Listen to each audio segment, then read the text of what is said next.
হ্যাঁ, তোর যে বললাম মেহমান আসলে বাসায় চুপচাপ ভদ্রলোকের মতো স্মার্ট হয়ে থাকবি। তুই কি ছিলি?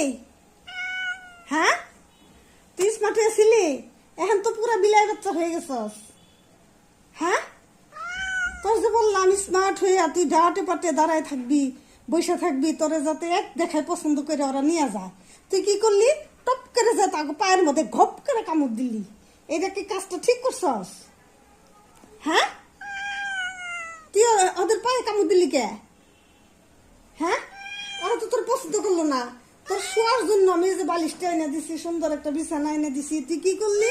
বালিশটাকে মাথায় নিয়ে তারপরে মানুষের পায়ে যায় খপ করে মেহমানের পায়ে যায় কামড় দিলি।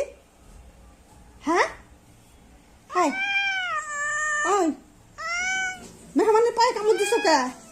হ্যাঁ, মেহমান কি তোমার কামড় দিছে?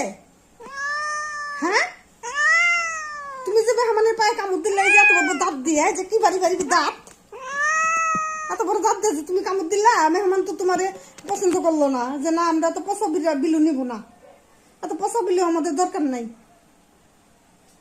তোমার বলি না আমি স্মার্ট হয়ে থাকবা, বলি